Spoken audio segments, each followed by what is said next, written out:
Simoconolti timochinti, nica ni Pangueyaltepetl, Mexico Tenochtitlan, Intenyocan y Machiyocan, Intenostli Maca y Atliltic, Incuautli Nequetzayan, Incuautli Pipitzayan, Incuautli Netomayan, Cuautli Tlacuayan, Icoati Somocayan, Ininmichin y Patlanian, Imatlatlan, Intospala, Inapaguian, Inatlatlan, Inonca ni Huillot Machoco, Intolzalan, Inacatzalan, Ininamicoyan, Ininchiyeloyan, Naucampa Inepapatlaca, Inonca así como Tlalico, Imatlactliomentlin, Teochichimeca, y Cocoyayotica Motlalico, Inicuasico.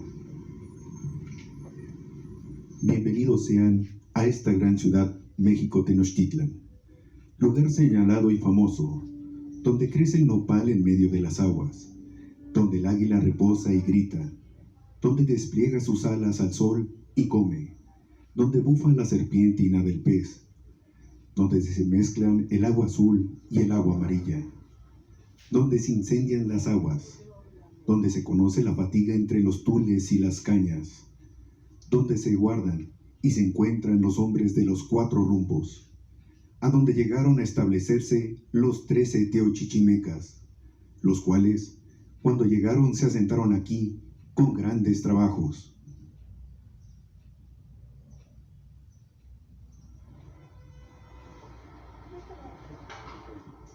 Gracias.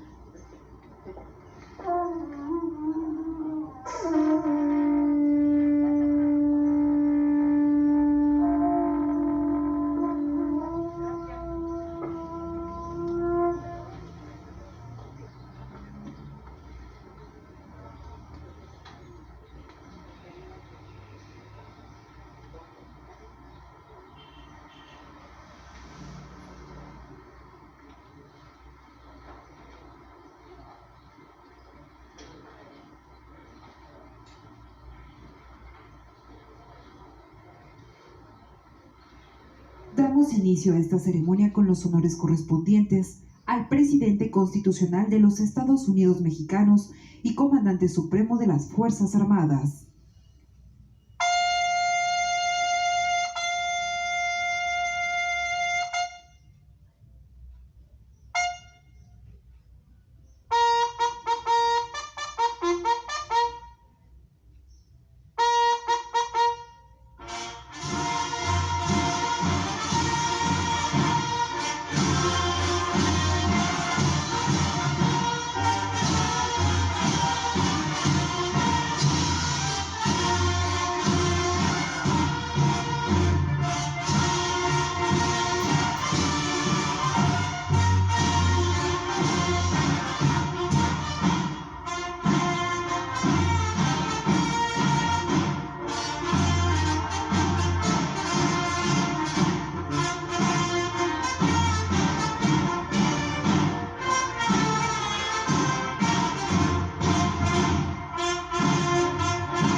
Favor de tomar asiento.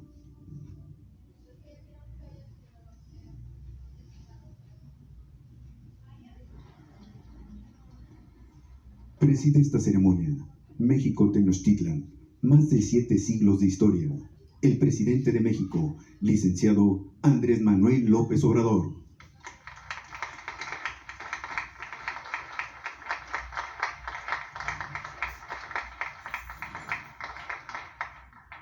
Lo acompañan la señora Dilma Rousseff, expresidenta de la República Federativa de Brasil.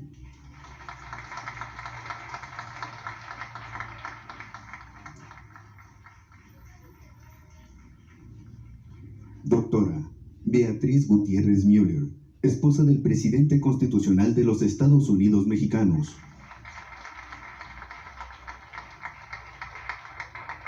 Doctora Claudia Sheinbaum Pardo, jefa de gobierno de la Ciudad de México.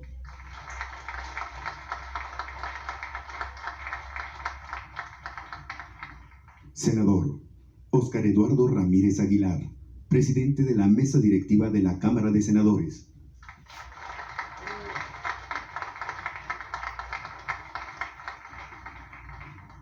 Doctora Olga Sánchez Cordero, secretaria de Gobernación.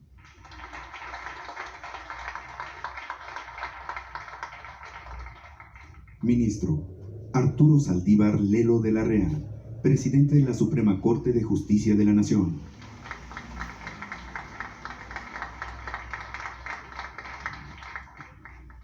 General Luis Crescencio Sandoval González, secretario de la Defensa Nacional.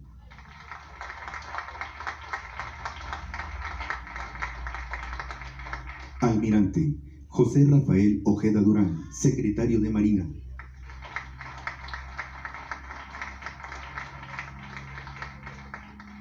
Licenciada Alejandra Frausto Guerrero, secretaria de Cultura.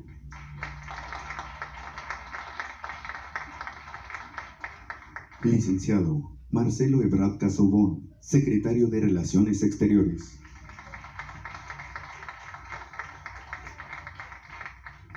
Maestro Zoe Robledo Aburto, presidente de la Comisión Presidencial para la Conmemoración de Hechos, Procesos y Personajes Históricos de México.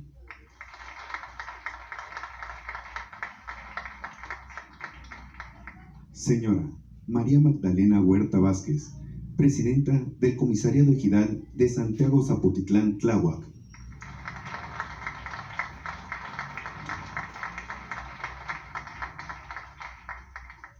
Doctor Enrique C. Mocaleb, historiador.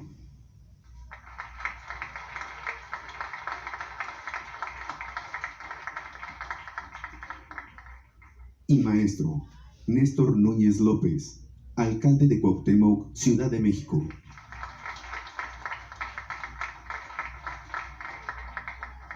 También nos acompañan embajadoras de países amigos: Reino de Noruega, Reino Unido de la Gran Bretaña e Irlanda del Norte, República de Serbia, Ucrania, República Helénica e Irlanda. Invitados especiales: Integrantes del Coro Infantil Juvenil Náhuatl de Santa Ana Tlacotenco de la Alcaldía Milpa Alta.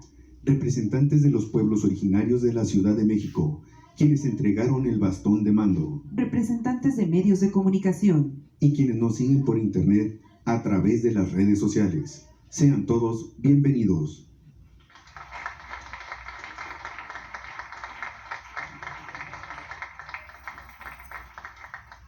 La doctora Claudia Sheinbaum Pardo, jefa de gobierno de la Ciudad de México, hará uso de la palabra.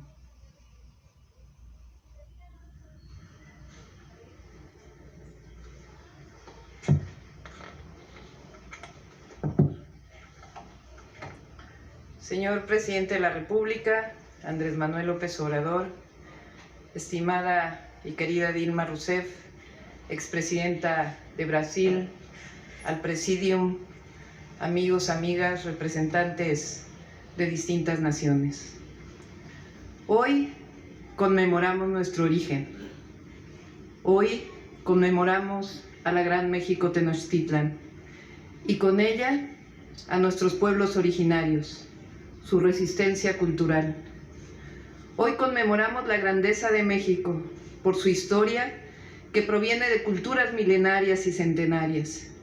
Este año se celebran 2 siglos del México independiente y se cumplen 500 años de la llamada conquista. Pero tomamos la decisión, precisamente este año, de celebrar a los mexicas, al origen, a la resistencia, a la grandeza de esa civilización y todas las que construyeron y precedieron al náhuatl, a las 68 lenguas, porque estamos orgullosos de esa historia, porque es nuestra grandeza que funda el nombre de nuestra nación. Durante muchos años se construyó la idea, incluso por la educación pública, de la conquista como un acto civilizatorio.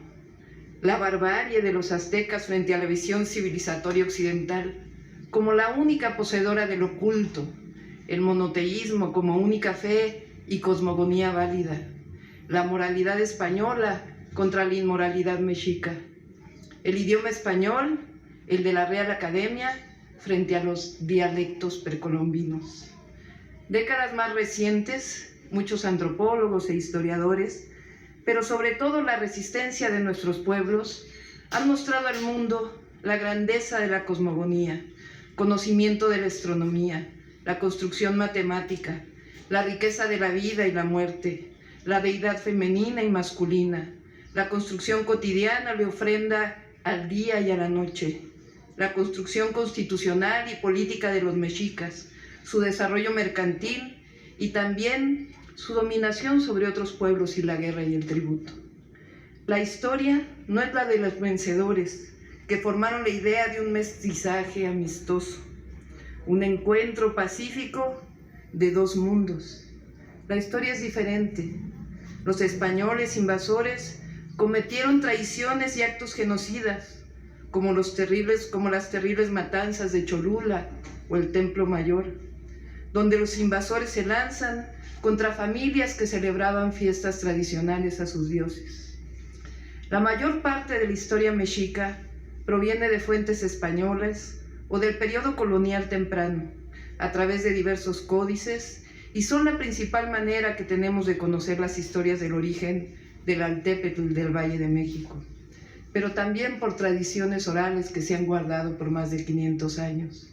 El mito, el relato, la historia, de acuerdo con este museo del Templo Mayor, es que los mexicas llegaron de Aztlán después de una larga peregrinación.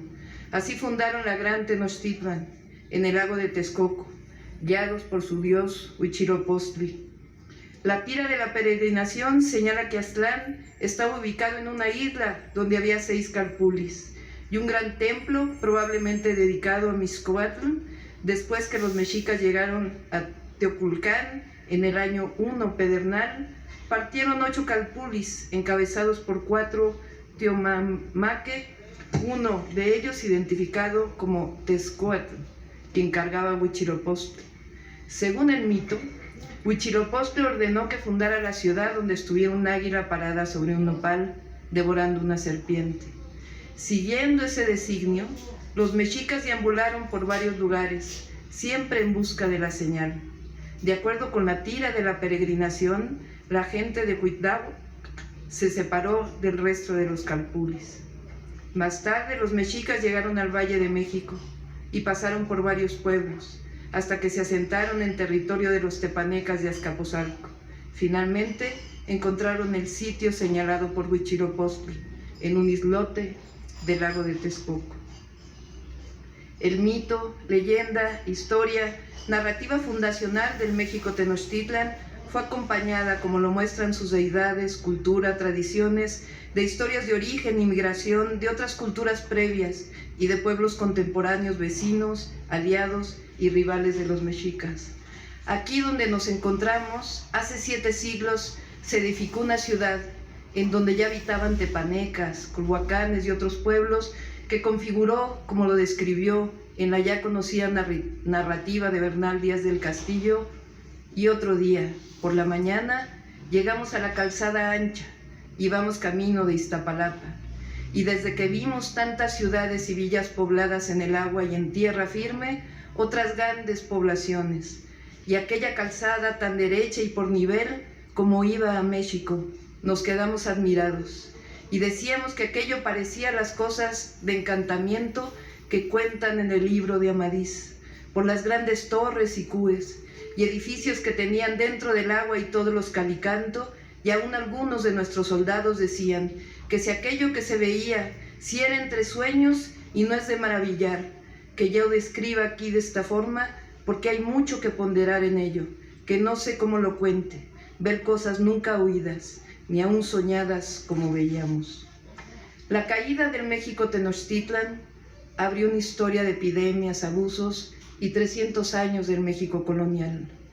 Pero la palabra conquista, y por ello la reflexión indispensable, implica la eliminación de una diversidad que conforman nuestro México pluricultural, de la riqueza de los más de 7 millones de mexicanos y mexicanas que hablan y conservan y procuran 68 lenguas, de las cosmovisiones, del sincretismo y no sincretismo, del reconocimiento y reivindicación de nuestros orígenes culturales previos a la llegada de los españoles. Si no hacemos eso, si no lo cuestionamos, si no nos cuestionamos, estamos condenados a seguir preservando una cultura de la discriminación y la renuncia a nuestra historia de la de nuestros pueblos originarios. Reconocer la riqueza de la historia, la reivindicación de nuestros pueblos originarios, el reconocimiento de su resistencia cultural, social e incluso política es obligación de los millones de mexicanos y mexicanas que construimos todos los días esta cuarta transformación de la vida pública de México. La Ciudad de México tiene una historia milenaria. La primera civilización que dejó vestigios arqueológicos es la Cuicuilca, que data del 800 antes de nuestra era. La ciudad es uno de los ejes de Mesoamérica, que dio al mundo el maíz, el cacao, el jitomate y otros cultivos que alimentan y sostienen la cultura gastronómica de diversas naciones, que nos dejó sus lenguas, sus culturas vivas. Hace 7 siglos en esta ciudad se levantó la legendaria Tenochtitlan, cuna de la cultura mexica, a partir de la cual llevamos el nombre de nuestro país, México. Ciudad con un pueblo solidario, participativo, que muestra al mundo todos los días que nada la vence. Como jefa de gobierno de esta hermosa y grandiosa Ciudad de México, no pretendo más que estar a la altura de este pueblo milenario, que cada día nos hace sentir más y más orgullosos. México Tenochtitlan, hoy te rendimos tributo. Muchas gracias.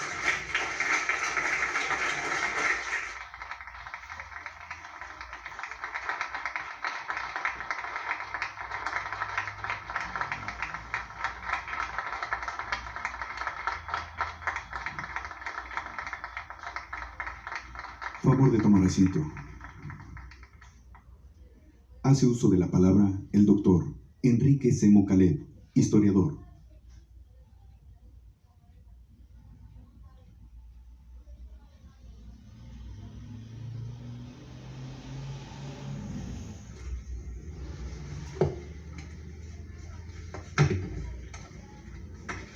Hoy, desde el Museo del Templo Mayor, el edificio central de la gran Ciudad de México, Tenochtitlan, venimos a conmemorar más de 700 años de cultura indígena.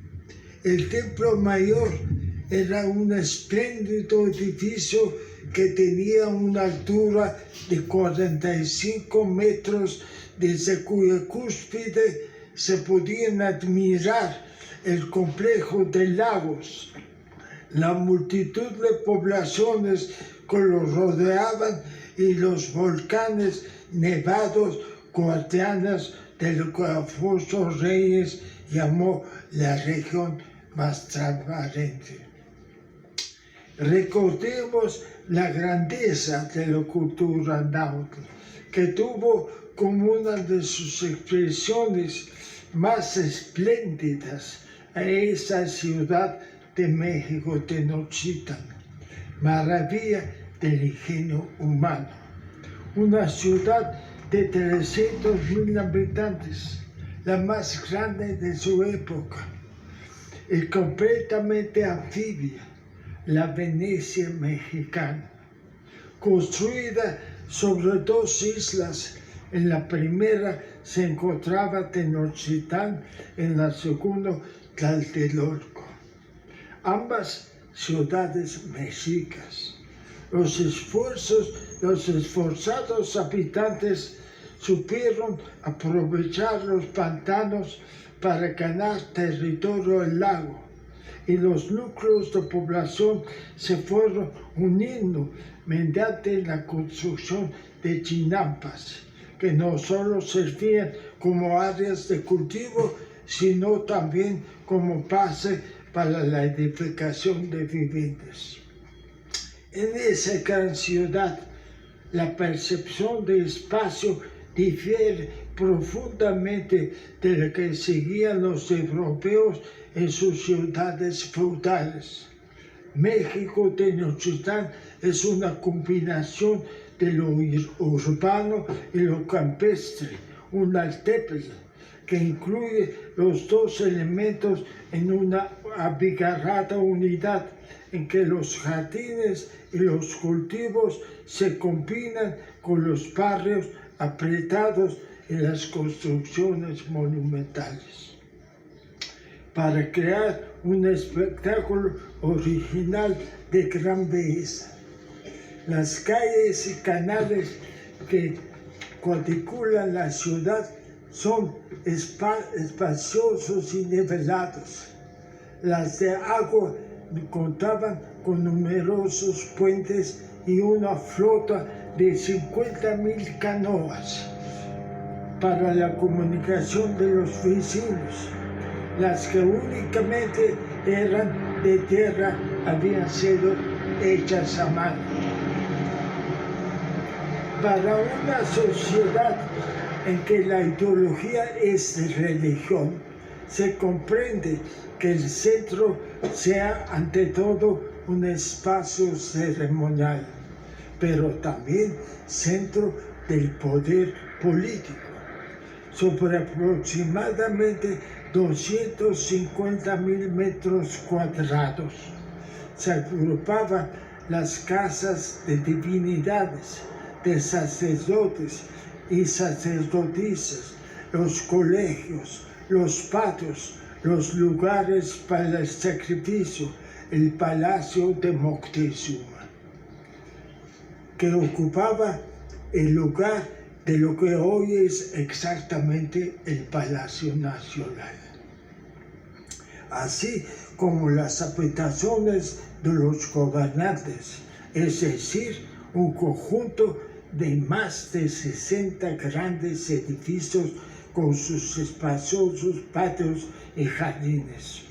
Dominando esta zona ceremonial, la pirámide del Templo Mayor se elevaba hacia el cielo. Los santuarios gemelos de Huitzilopochtli, Colibrí zurdo, dios de la guerra, y de Tlaloc, dios de la lluvia y los agricultores, ocupaban la cúspide.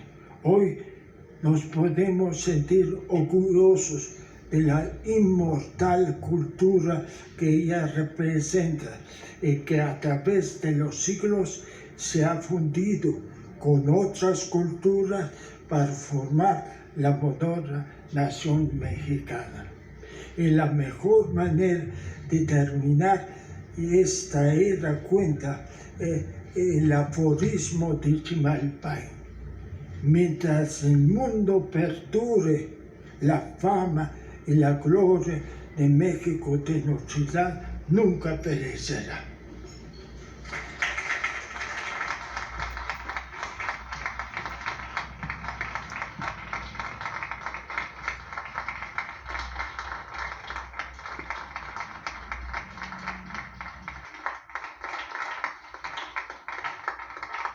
Escuchemos el mensaje que dirige el licenciado Andrés Manuel López Obrador, presidente constitucional de los Estados Unidos mexicanos.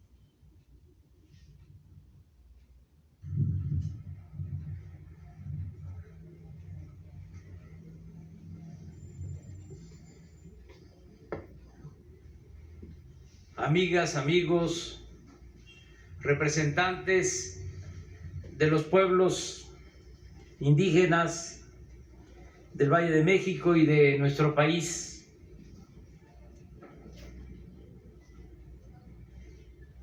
Dilma Rousseff, presidenta de Brasil, expresidenta del pueblo hermano de Brasil, ministro de la Suprema Corte de Justicia, Arturo Saldívar,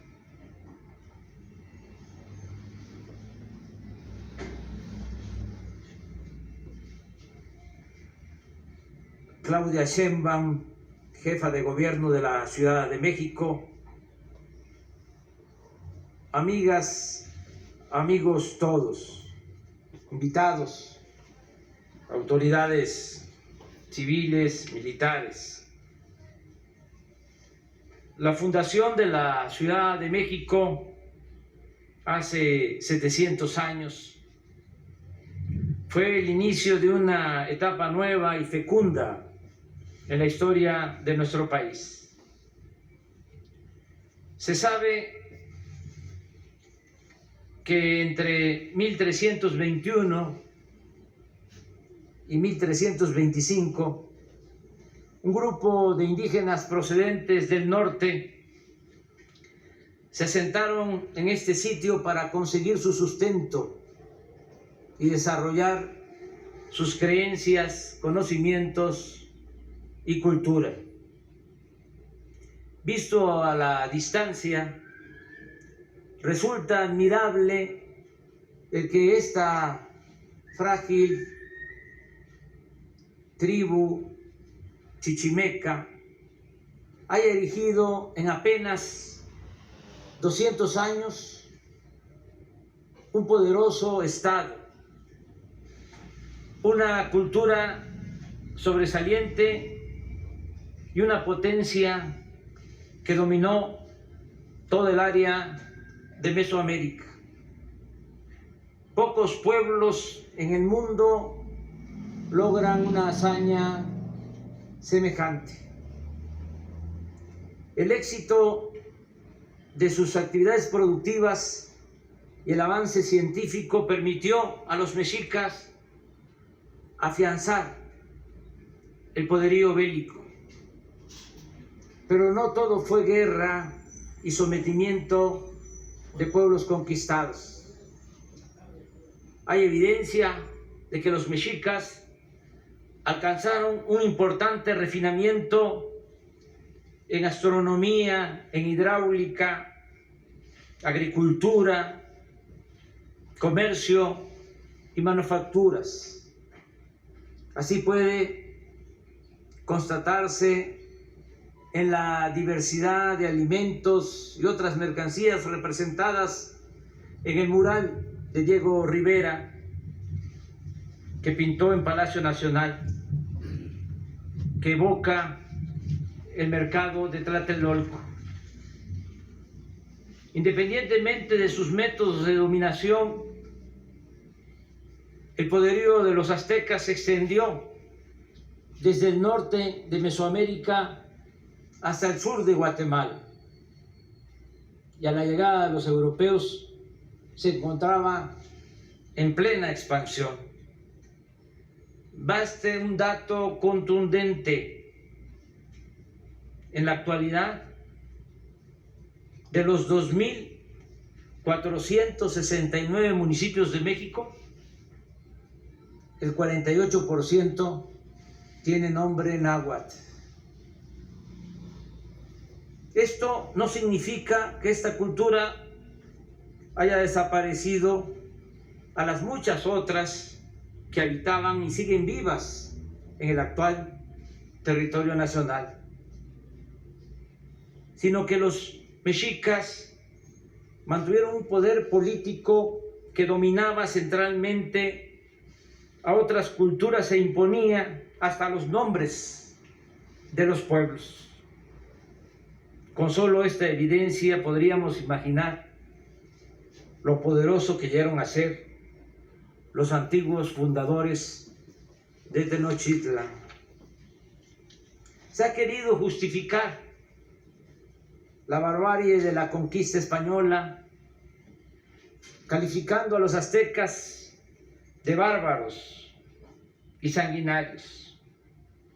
Se ha dicho que Moctezuma era un déspota o que la religión de los tenochtitlas tenía como fundamento la crueldad. Pero cada civilización tiene sus propias creencias. Cada poder crea su propio sistema represivo y sería inútil prolongar aquí esa discusión. Anotemos simplemente que nada de eso resta trascendencia a la civilización vencida, ni justifica la furia destructora de los vencedores. Antes de la llegada de los españoles, Tenochtitlan era una ciudad grandiosa, como lo expresaron con profunda admiración los propios invasores, mediante la pluma del soldado historiador Bernal Díaz del Castillo y la del mismo Hernán Cortés, jefe del ejército conquistador. Ya lo mencionó la jefa de gobierno, pero lo repito, recordando lo que narró Bernal Díaz del Castillo. Llegamos a la calzada ancha y vamos camino a Iztapalapa, y desde que vimos tantas ciudades y villas pobladas en el agua y en tierra firme, otras grandes poblaciones, y aquella calzada tan derecha y por nivel como iba a México, nos quedamos admirados y decíamos que parecía a las cosas de encantamiento que cuentan en el libro de Amadís, por las grandes torres y edificios que tenían dentro en el agua, y todos de cal y canto. Y aún cuando algunos de nuestros soldados decían que si aquello que veían, si era entre sueños. Cortés, en la segunda carta al rey de España, le informa que hay muy grandes ciudades y de maravillosos edificios y de grandes tratos y riquezas, entre las cuales hay una más maravillosa y rica que todas, llamada Tenochtitlan, que está por maravilloso arte edificada sobre una grande laguna. Después de casi 3 meses de un cerco implacable y una resistencia tan heroica como infructífera, los invasores europeos entraron triunfantes a la capital de los aztecas e iniciaron de inmediato la destrucción física de la urbe.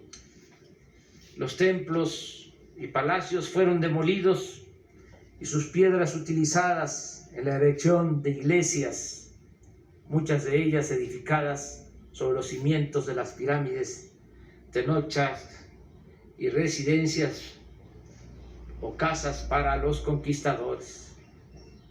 De esa manera dolorosa, Tenochtitlan empezó a convertirse en la Ciudad de México, que fue desde sus inicios capital de un imperio mucho más vasto al que reemplazó la Nueva España. El poderío español se mantuvo por 3 siglos. Este largo periodo colonial trajo consigo esclavitud y explotación, pero también progreso. En esos 300 años, la población indígena, de por sí diezmada por la invasión, se redujo considerablemente por los terribles efectos de las epidemias, pero también por la esclavitud, el maltrato, las hambrunas, el consecuente debilitamiento físico, así como el desgano vital, como lo apuntó en uno de sus recientes libros, que se llama La Conquista, el historiador aquí presente, Enrique Sem. En 3 siglos, aunque la nota principal fue el inmovilismo impuesto por el sometimiento colonial, no dejaron de ocurrir cosas notables en esta gran Ciudad de México. Apenas 32 años después de la conquista, en 1553, el gobierno virreinal creó la Universidad de la Nueva España. Don José Iturriaga decía con orgullo que todavía pastaban los búfalos en lo que hoy es Nueva York, cuando en la Ciudad de México ya tenía una universidad. En 3 siglos del periodo colonial, los virreyes dominaban a sus anchas y con un despotismo sin límites. Solo los monarcas españoles habrían podido moderarlos, pero ninguno de ellos visitó nunca la Nueva España.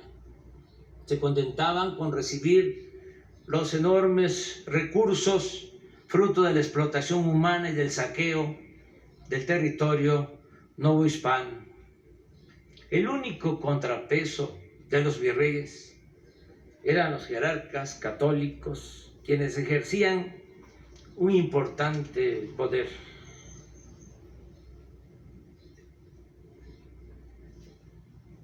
En ese entonces,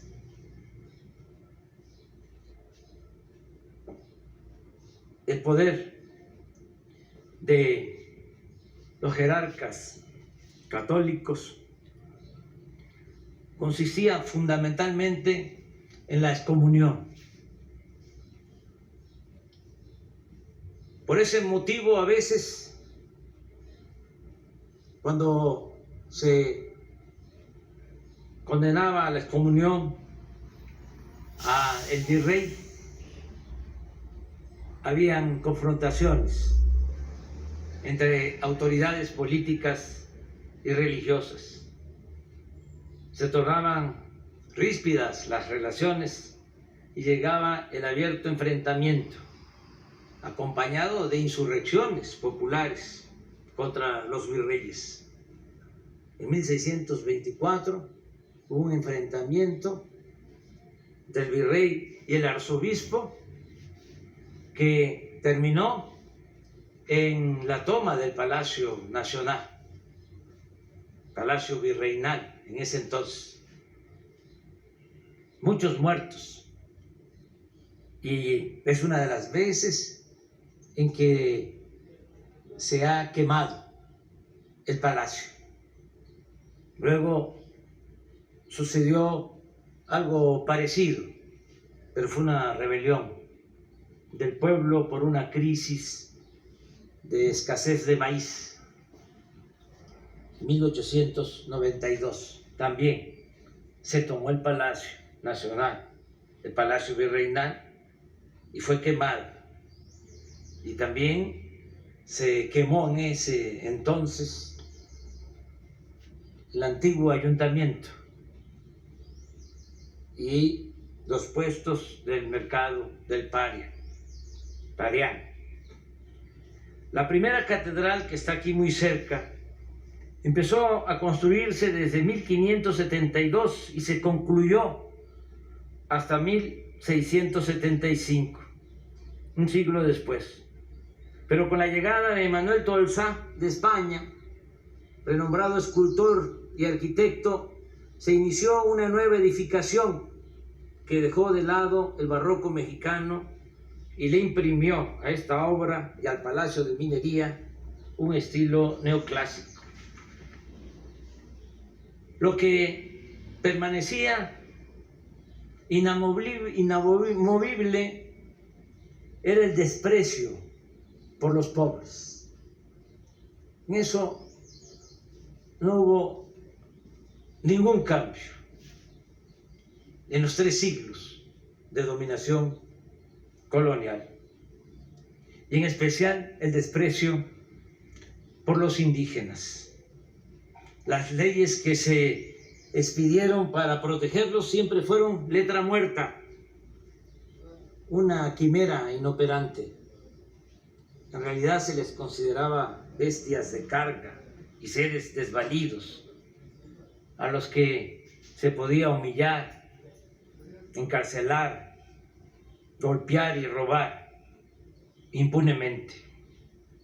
Casi al inicio del siglo XIX, el obispo de Michoacán, Fray Antonio de San Juan, de San Miguel, sostenía que los males de la desigualdad se presentaban en todas partes, pero en América, decía, son aún más espantosos, porque no hay estado intermedio. Se es rico o miserable, noble o infame de derecho y de hecho.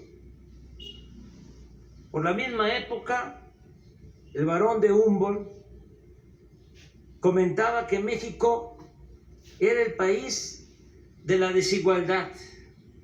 ¿Acaso, aseguraba, en ninguna parte era más inequitativa la distribución de fortunas, civilización, cultivo de la tierra y población? Y en la Ciudad de México, desde que se tomó esta ciudad, los barrios lodosos y polvorientos fueron asignados a los vencidos por el orden virreinal. Expropiados de su capital, se les condenó a los antiguos pobladores de Tenochtitlán a vivir en los márgenes de la urbe. Por eso no es de extrañar que el movimiento de independencia de México no solo buscara la separación de España, sino también y sobre todo justicia para el pueblo más pobre y humillado del país. Los curas Miguel Hidalgo y José María Morelos, padres de nuestra patria, proclamaron la abolición de la esclavitud, lucharon por la igualdad y por esa causa fueron acusados de demagogos, fusilados, decapitados y humillados. Desgraciadamente, después de la independencia política, México siguió siendo un país con esclavitud y profundas desigualdades. En el siglo XIX, el trato a los de abajo siguió siendo el mismo que durante la conquista y la colonia. Se mantuvieron el racismo y la opresión. Muchas mentes cavernarias de las clases dominantes pedían, para resolver el llamado problema del indio, entre comillas, un completo exterminio. Los liberales más inteligentes proponían que se civilizara, entre comillas, a los indígenas, lo que no solo les negaba una civilización propia, sino que equivalía a promover la extinción de sus culturas. Exceptuando el glorioso periodo de la Reforma y la reafirmación de nuestra República, encabezado por Juárez y los liberales, casi nada cambió en el primer siglo de la vida independiente. Nada cambió en beneficio del pueblo. El siglo XIX se caracterizó tanto por la inestabilidad política como por el predominio de funestas dictaduras. Antonio López de Santa Anna fue 11 veces presidente de México y Porfirio Díaz dominó durante 34 años. En ese lapso, dominado por los enfrentamientos entre liberales y conservadores, padecimos además de invasiones extranjeras, varias. Recordemos solo una, muy lamentable, en 1848, cuando se registró el gran zarpazo con el que Estados Unidos nos arrebató más de la mitad de nuestro territorio. Por cierto, en esta ciudad, los estadounidenses invasores no fueron bien recibidos ni siquiera por los adinerados de la época. En cambio, cuando el ejército francés entró triunfante a la capital, los pudientes lo celebraron. Contrasta con esa actitud deleznable el comportamiento cívico, patriota y democrático de los capitalinos ante el regreso triunfal de Juárez en junio de 1867 y posteriormente el recibimiento multitudinario a Francisco I. Madero, luego de la partida al exilio del dictador Porfirio Díaz en 1911. Durante el porfiriato, la Ciudad de México se embelleció. Fueron suntuosas las fiestas de la clase dominante y las inauguraciones para conmemorar el centenario del inicio de la lucha de independencia nacional. En el porfiriato fueron demolidos edificios, se utilizó la picota, se echaron abajo bellos templos coloniales, pero también se construyeron sitios emblemáticos como el hemiciclo a Juárez y el Ángel de la Independencia, y se inició la construcción del Palacio de Bellas Artes y otros importantes edificios públicos. La Revolución Mexicana no solo significó un solemne acto de justicia, la primera revolución social en el mundo, sino que hizo surgir la creatividad a caudales. Los murales de Diego Rivera, David Alfaro Siqueiros, José Clemente Orozco, la obra plástica de Frida Kahlo, María Izquierdo, José Chávez Moral y otros grandes de la llamada Escuela Mexicana. Entre 1935 y 1980, a pesar de las inercias autoritarias, los habitantes del Distrito Federal vivieron con optimismo y esperanza. Aquí florecieron la nueva clase media, las industrias más avanzadas y las mejores instituciones de educación superior del país. La ciudad era una inmensa fábrica de sueños, y esos sueños se reflejaron en el apogeo del cine, el teatro y otras actividades culturales. La ciudad creció en medio del espejismo de la modernidad. Desde todos los rincones de México y del mundo, millones hemos llegado y nos hemos arraigado en esta ciudad hospitalaria y generosa. No faltaron los problemas, ni la desigualdad o la pobreza que retrató Luis Buñuel en su película Los Olvidados de 1950, pero existía movilidad social, una más equitativa redistribución de la riqueza y la esperanza de un futuro mejor. Desde 1980 comenzó una época aciaga. Se desvaneció el optimismo y aparecieron la decepción y la desconfianza.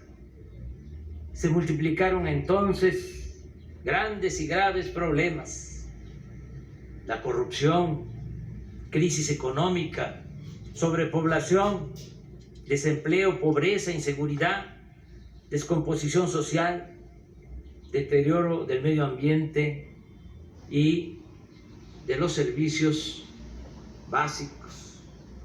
Durante las dos últimas décadas del siglo anterior, todos los índices de criminalidad se dispararon, al igual que delitos de cuello blanco como las defraudaciones bancarias, el lavado de dinero o el desvío, el robo de fondos públicos. ¿Y qué decir del periodo neoliberal? De 1983 a 2018 ha sido el periodo de mayor corrupción y saqueo en toda la historia de México.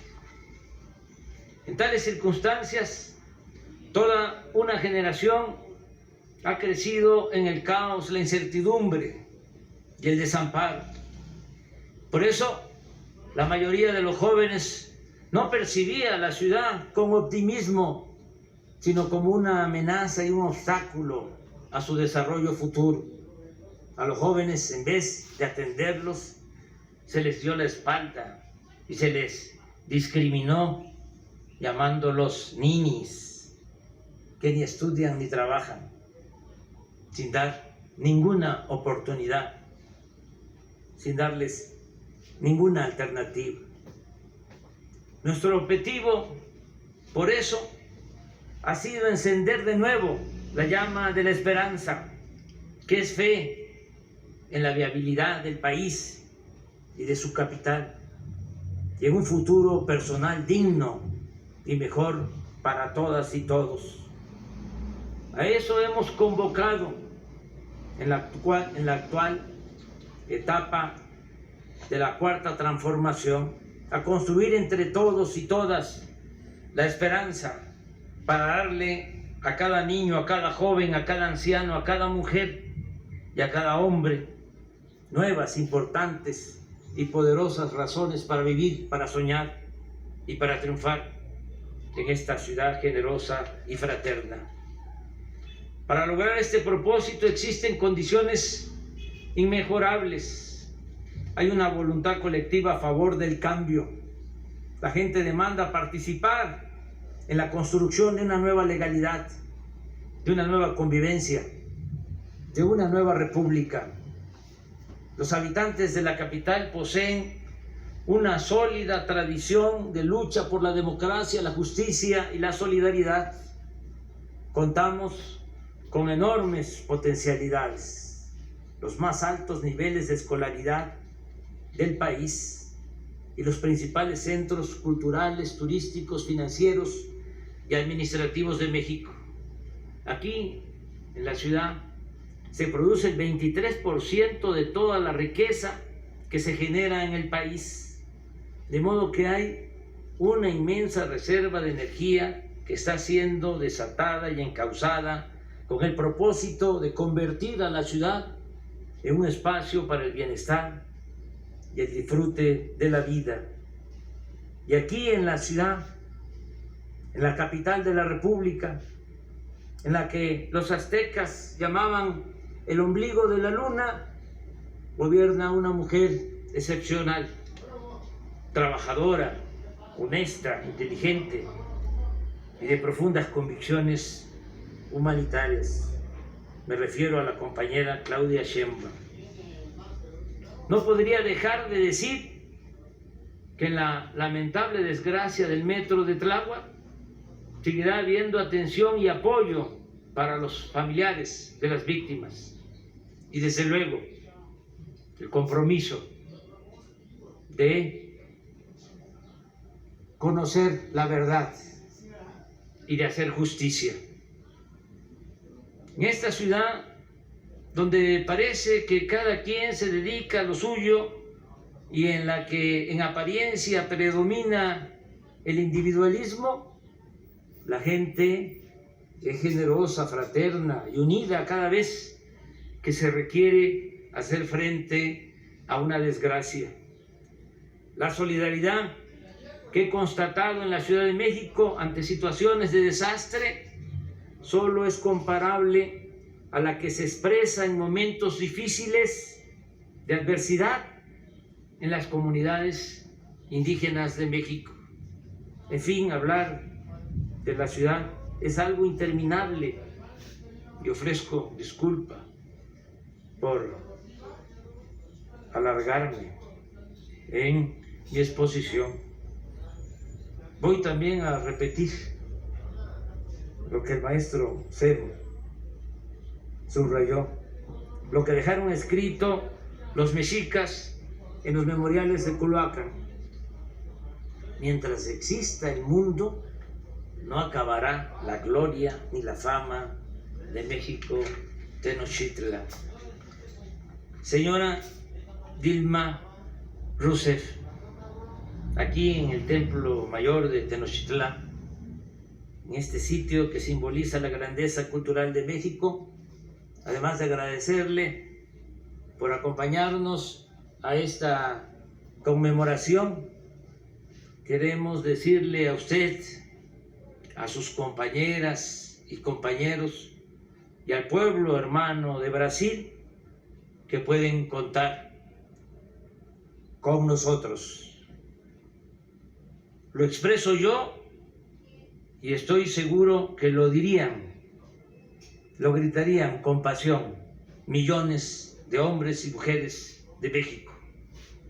Que viva el pueblo de Brasil, que viva el pueblo de Tenochtitlan, viva México.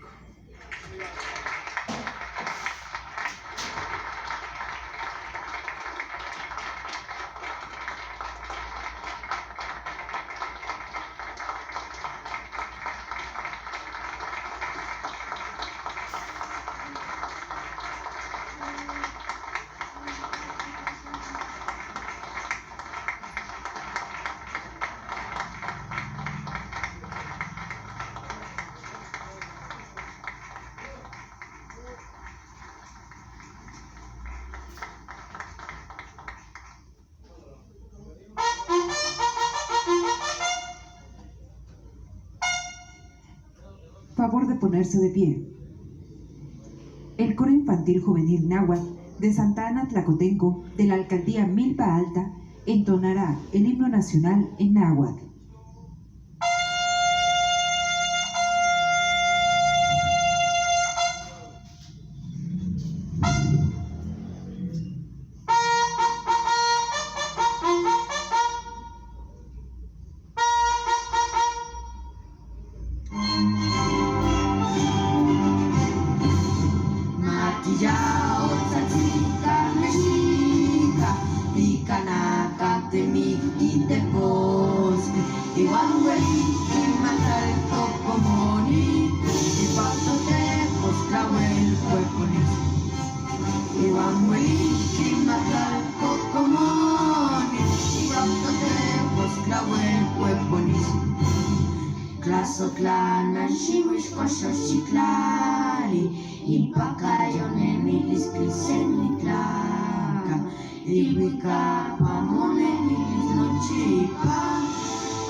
Se hace una respetuosa invitación al presidente de la República y a su señora esposa, así como a la comitiva que lo acompaña, a realizar una visita al Museo del Templo Mayor,